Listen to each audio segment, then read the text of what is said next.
नमस्कार साथियों, मैं डॉक्टर आशीष कुमार जन शिक्षाचार्य, निदेशक संस्कृत प्राकृत तथा प्राच्य विद्या अनुसंधान केंद्र दमोह मध्य प्रदेश से। आज मैं संस्कृत भाषा के शिक्षण की आवश्यकता एवं महत्व पर आपसे चर्चा करने जा रहा हूं कि आखिर हमें संस्कृत भाषा में शिक्षण क्यों प्राप्त करना चाहिए, संस्कृत भाषा का महत्व क्या है, उसका इतिहास क्या है। मैं आपको बताऊं, संस्कृत भाषा सभी भारतीय भाषाओं की जननी मानी जाती है, क्योंकि भारतीय भाषाओं के अधिकतम शब्दकोश या तो संस्कृत से लिए गए हैं या उससे प्रेरित हैं। इसके अतिरिक्त विदेशी भाषाओं में भी संस्कृत के शब्द सुनने में मिलते हैं। सबसे महत्वपूर्ण बात तो यह है कि संस्कृत शब्दकोश को विश्वकोश कहा जाता है। उसके पीछे तथ्य यह है कि इस भाषा में 102 अरब 78 करोड़ 50 लाख शब्द विद्यमान है। अन्य भाषाओं की अपेक्षा आप देखें, किन्हीं किन्हीं भाषाओं में 26 अक्षर 52 अक्षर देखने को मिलते हैं। इसलिए संस्कृत के अनुरागी प्रेमी आचार्य इस भाषा का महत्व बताते हैं। कहते हैं, अष्टाध्यायी जगन्माता अमर कोशो जगत पिता। आचार्य पाणिनि कृत व्याकरण ग्रंथ अष्टाध्यायी को जगत की माता एवं शब्दकोश ग्रंथ अमर कोश को जगत का पिता कहा जाता है, क्योंकि इनमें ही सारा सार निहित है, संग्रहित है, संकलित है। यद्यपि यह भाषा सर्व प्राचीन भाषा है। जब संसार में सभी देश विदेश सांकेतिक भाषा में अपना व्यवहार चलाया करते थे, तब भारत में संस्कृत भाषा के माध्यम से वेद, विज्ञान, व्याकरण, साहित्य, दर्शन, धर्म, नीति शास्त्र, षड्दर्शन, सांख्य, योग, न्याय, वैशेषिक, मीमांसा, ज्योतिष, वास्तु, भूगोल, अर्थशास्त्र, आयुर्वेद, वनस्पति विज्ञान, जीव विज्ञान, भौतिक विज्ञान, भौतिक शास्त्र, रसायन शास्त्र, गणित शास्त्र, विमान विद्या, अर्थशास्त्र और युद्ध विद्या, धनुर्वेद, निमित्त शास्त्र, आगम, यंत्रों का निर्माण, रसायन शास्त्र और 14 महाविद्याओं तथा 72 कलाओं का, साथ में आत्म कल्याण विद्या, निर्वाण विद्या और ब्रह्म विद्या का ज्ञान का प्रचार प्रसार संस्कृत भाषा में उस समय किया जा रहा था जिस समय विश्व में सांकेतिक भाषाओं का प्रयोग हुआ करता था, क्योंकि इसे अनादि निधना नित्या बाघ उत्सृष्टा स्वयं भुवा आदौ वेदमयी दिव्या यतः सर्वः प्रवृत्त्या। क्योंकि ये अनादि निधन है, नित्य है, आदि शब्दों से, आदि विशेषणों से इसे विभूषित किया गया है।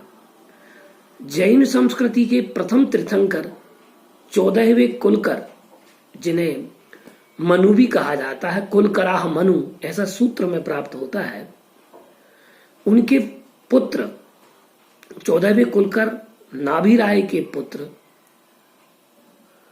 वैदिक साहित्य के अनुसार विष्णु के अवतार भगवान ऋषभदेव अपनी प्रज्ञा को उपरोक्त विद्याओं कलाओं को समाहित कर असी मसी कृषि विद्या वाणिज्य शिल्प इन सट कर्मों अर्थात कार्यों से, इनके निमित्त से, इनके आयामों से जीव को धर्म, अर्थ, काम और मोक्ष पुरुषार्थ सिद्धि का ज्ञान उस समय प्रदान कर रहे थे। इन्हीं वृषभदेव के पुत्र भरत चक्रवर्ती के नाम पर हमारे देश का नाम भारत वर्ष पड़ा। ऐसा केवल जैन पुराण ही नहीं, जैन ग्रंथ ही नहीं, वैदिक ग्रंथ, पुराण आदि में अनेकों स्थानों पर उनका उल्लेख हमें संप्राप्त हो जाता है। तो इस प्रकार से ये संस्कृत भाषा की महत्वता है। इसके साथ साथ अगर हम देखें, संस्कृत भाषा की शब्दावली का प्रचुर मात्रा में हिंदी, गुजराती, मराठी, बंगला, असमी, उड़िया आदि आर्य भाषाओं में संस्कृत भाषा की शब्दावली का प्रयोग प्रचुर मात्रा में मिलता है, भले ही वह तत्सम या तद्भव देशज रूप में विद्यमान हो। दक्षिण भारत की द्रविड़ भाषाओं में भी संस्कृत शब्दावली पर्याप्त रूप में प्रयुक्त होती है। इस संदर्भ में संस्कृत आयोग भी यह लिखता है कि आधुनिक आर्य भाषाएं संस्कृत से ही उत्पन्न हुई हैं और जहां तक द्रविड़ भाषाओं का संबंध है, वे भी अपनी साहित्यिक प्रयोग के आदि काल से ही संस्कृत के द्वारा पालित और पोषित हैं। आर्य जातियों का अगर हम इतिहास देखें, उनकी सभ्यता, उनकी संस्कृति, उनका धर्म, उनकी राजनीतिक गतिविधियां का इतिहास हमें वेद, पुराण और आगम उपनिषदों से मिलता है। उपनिषदों और पुराणों में, जैनों के आर्य साहित्य में, आगम साहित्य में, रामायण और महाभारत जैसे महाकाव्यों में, बौद्धों के अर्थशास्त्र त्रिपिटक साहित्य में पाणिनि की अष्टाध्यायी में और कौटिल्य के अर्थशास्त्र में, भरत मुनि के नाट्य शास्त्र में, आचार्य उमा स्वामी की तत्वार सूत्र, आचार्य पूज्यपाद के सर्वार्थ सिद्धि पंचाध्यायी व्याकरण और गुणाध्याय की वृहत कथा में संस्कृत, पाली और अपभ्रंश साहित्य का इतिहास सुरक्षित है। अतः हम कह सकते हैं कि संस्कृत भाषा का शिक्षण बहुत ही आवश्यक है वर्तमान परिवेश में। संस्कृत भाषा के समृद्ध साहित्य में वर्तमान की आवश्यकताओं को पूर्ण करने की क्षमता है, नित्य नए शोध करने की क्षमता विद्यमान है, वैज्ञानिक आविष्कार करने, आर्थिक विकास करने, बौद्धिक एवं मानसिक विकास करने की अभूतपूर्व क्षमता से यह युक्त है, व्यवसाय करने, नैतिक एवं आत्मिक विकास, आध्यात्मिक विकास करने, विश्व बंधुत्व को पुनर्जीवित करने, कलात्मक, भावात्मक, साहित्यिक, सांस्कृतिक, भौगोलिक विषयों का अध्ययन अध्यापन करने कराने की अक्षुण्ण क्षमता अगर किसी भाषा में विद्यमान है तो वह संस्कृत है। इसीलिए भारत को विश्व गुरु कहा जाता था। और अगर आज की परिवेश में हम भारत को पुनः विश्व गुरु बनाना चाहते हैं तो हमारे देश की सरकारों को यह निश्चित करना होगा कि वह संस्कृत भाषा का उत्थान करें, विकास करें और उसके माध्यम से ही, उसमें छुपे ज्ञान विज्ञान के माध्यम से ही नए नित्य नूतन नवाचार और शोध करके हम भारत को विश्व गुरु बना सकते हैं। और उस विश्व गुरु बनाने में अगर कोई भाषा अपनी महती भूमिका निभा सकती है तो वह संस्कृत है तथा प्राकृत है। इन दो भाषाओं में ही हमारे भारत का इतिहास संरक्षित है, सुरक्षित है।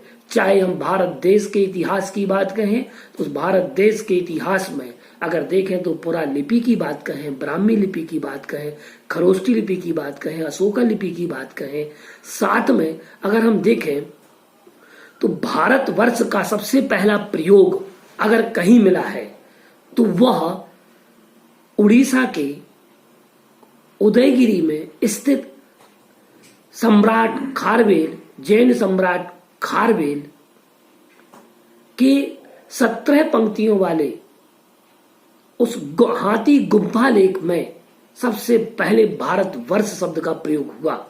और जहां तक मुझे ज्ञात है इस भारतवर्ष का प्रयोग संविधान में भी अगर लिया गया है और किया गया है तो हाथी गुम्फा लेख जैन सम्राट खारवेल के उस पंक्तियों को कोड करते हुए वहां भारतवर्ष शब्द का प्रयोग किया गया है। इससे हमें अपने भारत देश की संस्कृति, इतिहास और भाषा का इस इतिहास को हमें वह ज्ञान प्राप्त होता है कि इन भाषाओं में ही हमारा इतिहास निहित है, सुरक्षित है, संरक्षित है।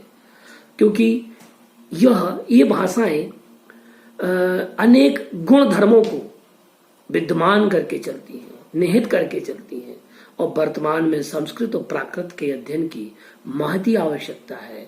चूंकि हमारे माननीय प्रधानमंत्री ने नई शिक्षा नीति, नई राष्ट्रीय शिक्षा नीति में संस्कृत, प्राकृत और हिंदी इन 3 भाषाओं को मुख्य रूप से उन्होंने उठाया है और उसके उत्थान के लिए उन्होंने यह कार्य किया है और कर रहे हैं। निश्चित है कि हमारा भारत देश विश्व गुरु की बढ़ने की ओर गतिमान है, बढ़ रहा है। नमस्कार साथियों, आगे हम और जानेंगे संस्कृत की महत्वता। अलग अलग ग्रंथों में, अलग अलग शास्त्रों के अनुसार मैं आपको बताऊंगा। नमस्कार, डॉक्टर आशीष जैन का।